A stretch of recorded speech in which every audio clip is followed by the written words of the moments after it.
So hello guys, तो आज हम आ गए डीएसए की तरफ, यानी कि डेटा स्ट्रक्चर एंड एल्गोरिदम।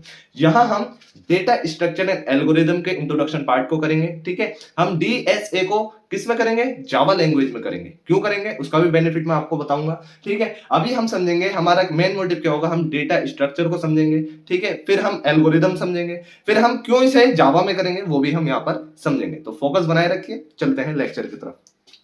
तो सबसे पहले हमें पता होना चाहिए, सबसे पहले हम क्या करेंगे? सबसे पहले हम देखेंगे डेटा स्ट्रक्चर।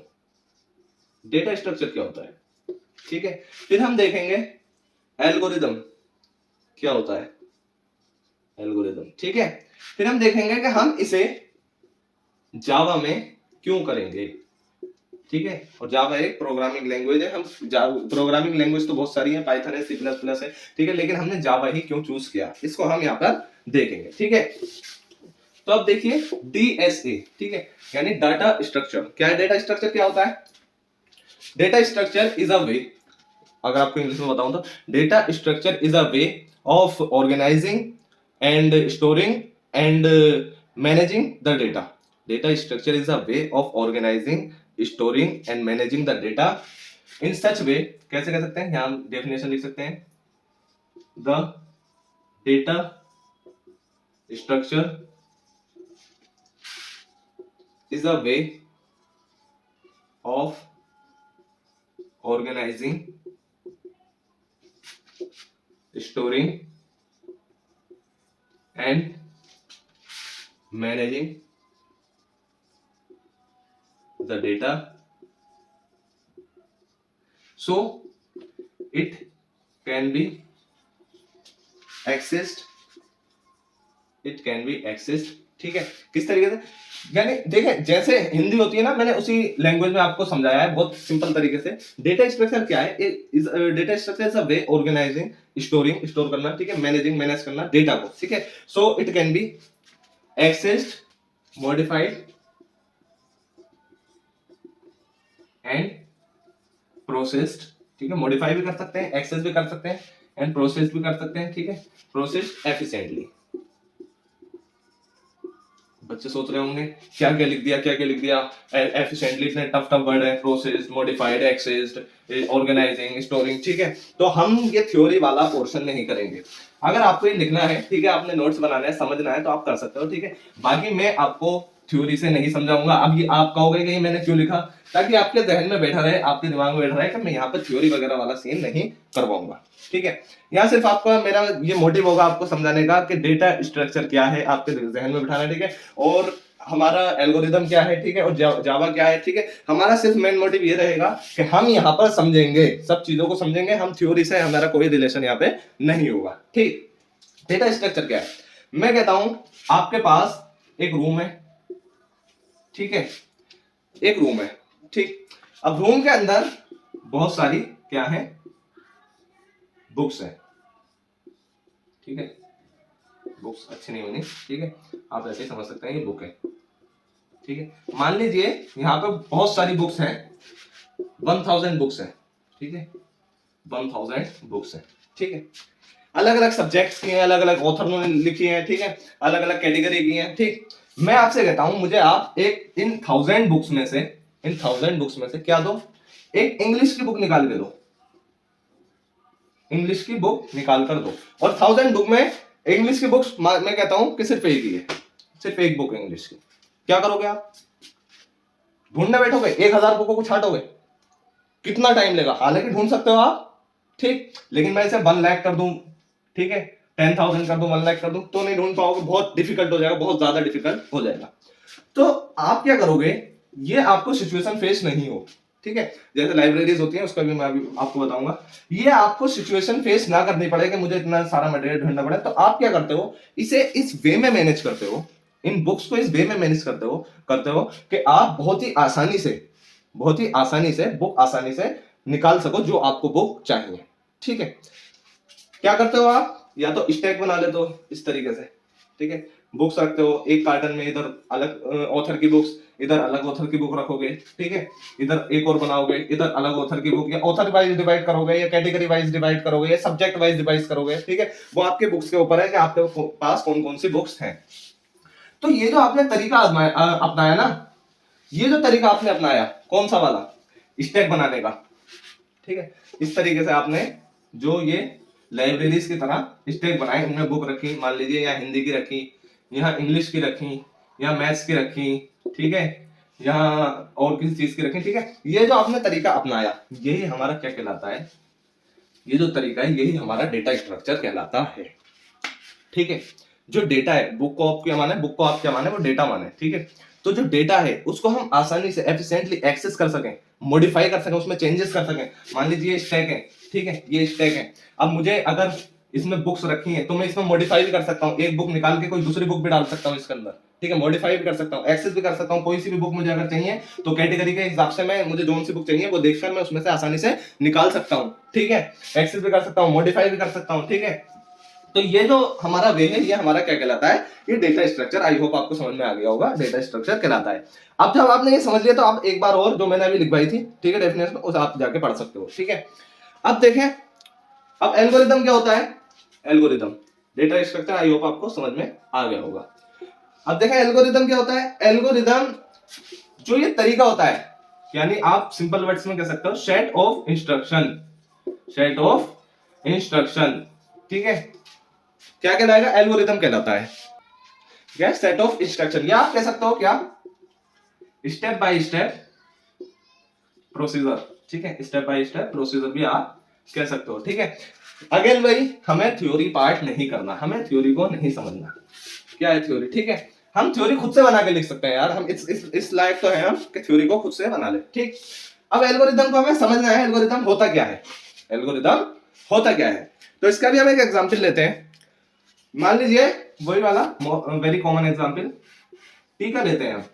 मैंने कहा आपसे चाय बनाई है, ठीक है, कैसे बनाएंगे चाय, कैसे बनाएंगे, बर्तन लोगे, ठीक है, बर्तन में क्या करोगे, स्टेप वन, स्टेप वन क्या करोगे, उसमें क्या करोगे, पानी लोगे, ठीक है, पानी लोगे, पानी को बॉईल करोगे, बॉईल वाटर, ठीक है, बॉइलिंग वाटर। दूसरा स्टेप क्या होगा, दूसरा स्टेप क्या होगा, उसमें क्या करोगे, चीनी पत्ती डालोगे, ठीक है, चीनी पत्ती डालोगे, एडिड टी लीव्स, ठीक है, और एंड शुगर, ठीक है, चीनी पत्ती उसमें डाल दी।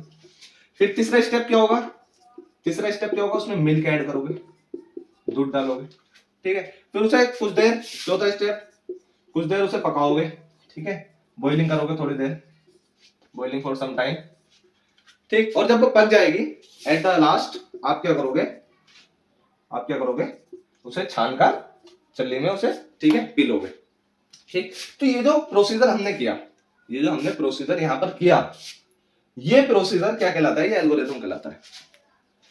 स्टेप बाय स्टेप, पहला स्टेप वाटर बॉईल किया, दूसरा step tea leaves and sugar add की, तीसरा स्टेप हमने मिल्क ऐड किया, चौथा स्टेप हमने कुछ देर उसे पकाया, पांचवा स्टेप हमने फाइनली उसे छानकर पी लिया या सर्व कर दी कॉफी, ठीक है, कॉफी वो टी, सॉरी, ठीक, हमने उसे सर्व कर दी।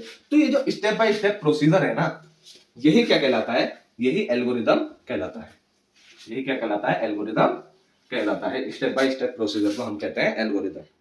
आई होप यहाँ तक आपका कोई डाउट नहीं है, कोई भी डाउट हो कमेंट कर देना, ठीक है, मैं कोशिश करूंगा कमेंट के जरिए समझाने की, वरना एक शॉर्ट वीडियो अपलोड कर सकता हूँ मैं आपके लिए, ठीक है, जिससे आप अच्छे से समझ जाओ, ठीक। तो ये हो गया हमारा एल्गोरिथम। एक एग्जांपल भी मैं आपको ले लेता हूँ न्यूमेरिकल का। कुछ बच्चे ऐसे होंगे जो आए होंगे, मतलब थोड़ा बहुत पढ़कर आए होंगे, ठीक, जो न्यूमेरिकल वगैरह भी लगा रहे होंगे। इसके बाद जो हमारी पूरी प्लेलिस्ट होगी ना, वो सारी की सारी क्वेश्चन बेस्ड होगी, यानी कि हम सारे ही डीएसए के ज्यादातर क्वेश्चन, डीएसए के ज्यादातर क्वेश्चन हम किस में करेंगे, डीएसए इन जावा, ठीक है। जावा में क्यों करेंगे अभी बताऊंगा, ठीक है। और डीएसए मोस्ट इंपोर्टेंट है, ठीक है, प्लेसमेंट्स के लिए। जो एमएनसी कंपनीज होती है ना, जो मल्टीनेशनल कंपनीज होती हैं, वो सारी की सारी कंपनीज, उनका मोस्ट कॉमन क्वेश्चन किस पे रहता है, डीएसए पर ही रहता है, ठीक है। अब देखें, डेटा स्ट्रक्चर भी हमने समझ लिया, एल्गोरिदम भी हमने समझ लिया। इस पे एक क्वेश्चन ले लेते हैं। मैं आपसे कहता हूं कि आप मुझे बताइए, दो नंबरों को सम करिए। मोस्ट कॉमन क्वेश्चन है, ठीक है, ज्यादातर use, sum of two numbers, sum of two numbers, ठीक है, सबसे पहला स्टेप क्या होगा, सबसे पहला स्टेप क्या होगा, कोई भी लैंग्वेज है, अभी मैं अभी जावा की बात नहीं कर रहा, ठीक है। सबसे पहला स्टेप आप क्या करोगे, एल्गोरिदम क्या है, देखें एल्गोरिदम ये नहीं है कि आपको हर एक स्टेप यानी सारे रूल्स फॉलो करने हैं जैसे हम प्रोग्रामिंग लैंग्वेज में करते हैं, अगर आपका प्रोग्रामिंग लैंग्वेज में सेमीकोलन भी रहेगा तब भी एरर आ जाएगी, ठीक है। तो इसमें इतना ध्यान रखना नहीं होता, डेटा स्ट्रक्चर सिर्फ स्टेप बाय स्टेप क्या है, हमारा सेट ऑफ इंस्ट्रक्शन है, ठीक। अब देखिए सबसे पहले हम क्या करेंगे, हम जाहिर सी बात है सबसे पहले इनिशियलाइज करेंगे या इनपुट ले लेंगे क्या, दो नंबर्स, ठीक है, ए एंड बी, ठीक है, दो नंबर इनपुट ले लिया हमने। अब क्या करेंगे, दूसरा स्टेप क्या करेंगे, एक और वेरिएबल बनाएंगे, ठीक है, दो वेरिएबल वगैरह वो हम जावा में करेंगे, ठीक है। यहाँ हमने क्या किया, सबसे पहले दो इनपुट लेंगे, ठीक, इनपुट लिए ए एंड बी, फिर क्या करेंगे हम उनको सम करेंगे, ए प्लस बी, ठीक है, एक वेरिएबल लेके सम नाम का, ठीक, sum is equals to A plus B, इस तरीके से लेंगे। स्टेप 3 हमारा क्या होगा, स्टेप 3 हमारा क्या होगा, हम इसे प्रिंट करवाएंगे, किसको, सम को, ठीक है, सम को हम प्रिंट करवाएंगे और फाइनली हमारा क्या हो जाएगा, प्रोग्राम एंड हो जाएगा। तो ये तो हमने स्टेप बाय स्टेप काम को किया, स्टेप 1 स्टेप 2 स्टेप 3 स्टेप 4, ये क्या कहलाता है, ये हमारा एल्गोरिदम कहलाता है। बस हमने ऊपर से मोटा मोटा समझ लिया कि हमें क्या क्या करना है, पहले हमें क्या करना है, दोबारा हमें क्या करना है। क्या आप पहले ऐसे करोगे तो पहले आप सम करोगे फिर बाद में इनपुट लोगे, नहीं, ये गलत हो जाएगा, ठीक है। तो आपको क्या करना है, जो तरीका है यानी कि जिस तरीके से ऐसे समझ लीजिए ये स्टेयर्स हैं, ठीक है, तो आप अगर यहाँ खड़े हैं तो स्टेयर्स पे आप पहले इस पे कदम रखेंगे, फिर इस पे, फिर इस पे, फिर इस पे, फिर इस पे, फिर इस पे, अगर सब पे डायरेक्ट कूदेंगे तो आप इंजर्ड हो जाएंगे, ठीक है। तो स्टेप बाय स्टेप जो हम प्रोसेस करते हैं वो हमारा क्या कहलाता है, वो एल्गोरिथम कहलाता है। आई होप यहाँ तक आप समझ चुके हो, बाकी आप जब क्वेश्चन करोगे तो आप बहुत अच्छे से समझ जाओगे। अब आता है लास्ट हमारा क्या, हम समझेंगे इसे जावा में क्यों कर रहे हैं, जावा, हम जावा में इसे क्यों कर रहे हैं। सो अब हम समझेंगे इन जावा, हमने जावा ही क्यों ली, ठीक है। तो जावा के बहुत सारे प्रॉफिट हैं, ठीक है, सिंपल है, ऑब्जेक्ट ओरिएंटेड है, ठीक है, रियल वर्ल्ड ऑब्जेक्ट हम इसमें रिप्रेजेंट करते हैं, ठीक। अभी आप समझोगे जब आप प्रॉब्लम्स पर जाओगे तब आप बहुत अच्छे से समझ जाओगे, ठीक है। हमारा सिंपल है, ऑब्जेक्ट ओरिएंटेड है, ठीक। दूसरा क्या है, प्लेटफॉर्म इंडिपेंडेंट है, प्लेटफॉर्म इंडिपेंडेंट मतलब, प्लेटफॉर्म इंडिपेंडेंट का मतलब क्या है, यानी कि आप जावा में एक कोड लिख के कई सारे यानी बहुत से ऑपरेटिंग सिस्टम पे रन करवा सकते हो, ठीक है, बहुत सारे ऑपरेटिंग सिस्टम पे चला सकते हो, ठीक। प्लेटफॉर्म इंडिपेंडेंट है, सिक्योर है और बहुत सारे मेन फीचर्स हैं इसके, ठीक, वो हम बहुत अच्छे से समझेंगे आगे चल के। अब देखिए ओवरऑल हम एक व्यू ले लेते हैं, डीएसए, ठीक है, इन जावा, डेटा स्ट्रक्चर एंड एल्गोरिथम इन जावा। हमने ओवरऑल क्या समझा उसकी एक एग्जांपल से आपको समझा देता हूं बहुत अच्छे। एक कार है, ठीक है, वो बच्चे बन गए, ठीक है, ये कार है, ठीक। अब इसमें कोई आदमी बैठा है, ठीक है, ये आदमी इस पे बैठा है। अब देखिए जो यहाँ पर कार है ना, वो क्या है, कार क्या है, कार एक ऑब्जेक्ट है, ठीक है। और कार मैं आपको समझाना क्या चाह रहा हूं, यहाँ पे जो कार है वो यहाँ क्या डिनोट कर रही है, वो यहाँ जावा को डिनोट कर रही है, ठीक है। ओवरऑल एग्जांपल ओवरव्यू दे रहा हूं मैं आपको। एक कार यहाँ क्या है, जावा है, और जो ये आदमी अंदर बैठा है जो इसके पास स्किल है, जो हुनर है कार को चलाने का, ठीक है, वो क्या है, वो उसका जो हुनर है, जो स्किल है, इस आदमी की स्किल जो है, जो हुनर है, जिस तरीके से वो चलाता है, ठीक है, वो क्या है, वो डीएसए है। तो बेसिकली मैं आपको क्या समझाना चाहता हूँ, ठीक है, ये कार है, ये जावा है, ठीक है। अगर मैं कार चेंज कर देता हूँ, ठीक है, कोई दूसरी कार बना लेता हूँ, ये मान लिया मैंने, ये क्या है, ये पाइथन है, ठीक है, तो ये स्किल ड्राइवर है, ठीक है, तो ये क्या कर सकता है, ये इसे भी चला सकता है, इस वाली कार को भी, कोई दूसरी कार भी ये चला सकता है, ठीक है। कोई तीसरी कार अगर इसे दे दो, स्किल्ड ड्राइवर है, ये क्या कर सकता है, ये इस वाली कार को भी हैंडल कर सकता है, ठीक है। तो बेसिकली मैं समझाना क्या चाहता हूं, जिस तरीके से स्किल्ड ड्राइवर डिफरेंट कार को चला सकता है, इसी तरीके से एक डेवलपर यानी कि एक स्किल्ड डीएसए सीखा हुआ बंदा, ठीक है, स्किल्ड डीएसए सीखा हुआ बंदा उसे किसी भी प्रोग्रामिंग लैंग्वेज में रन करवा सकता है, पाइथन में भी चला सकता है, जावा में भी चला सकता है, ठीक है, C++ में भी चला सकता है, बस। तो मैं आपको यही समझाना यहाँ पे चाहता था, ठीक है।